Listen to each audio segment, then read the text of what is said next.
Le visage de la première ministre s'affiche partout dans les rues de Dacca. Sheikh Hasina, au pouvoir depuis 15 ans, brigue un 5e mandat et compte bien miser sur son bilan. Autrefois en proie à une extrême pauvreté, le Bangladesh a connu ces dernières années une croissance fulgurante. Ce gouvernement peut bien rester en place pour l'éternité s'il maîtrise l'inflation. Je ne crois pas qu'un autre gouvernement puisse rivaliser sur le plan du développement. Des résultats favorables, entachés toutefois de nombreuses accusations. L'opposition dénonce des restrictions de liberté et le viol des droits humains notamment.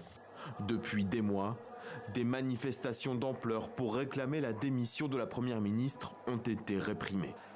25 000 cadres de partis auraient été arrêtés. C'est incompréhensible que la politique entraîne des poursuites judiciaires et de la prison. La parole est notre droit démocratique, mais ce n'est pas un acquis.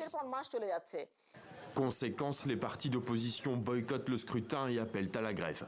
Pour ces habitants de la capitale, désabusés, les élections sont jouées d'avance.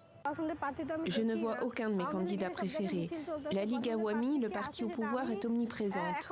Je ne sais même pas qui sont les candidats. À la défiance s'ajoute une grande tension. D'abord, avec plusieurs incendies l'an dernier sur le réseau ferroviaire. Le dernier, vendredi, a fait 4 victimes dans ce que les autorités présentent comme un acte de sabotage de l'opposition. Le Parti national du Bangladesh dénonce, lui, une mise en scène des fonctionnaires du gouvernement. Enfin, le refus dernièrement d'augmenter les salaires des ouvriers du textile avait généré des émeutes avec des usines incendiées et d'autres fermées. Dans ce contexte, l'armée a été déployée pour assurer la sécurité du scrutin.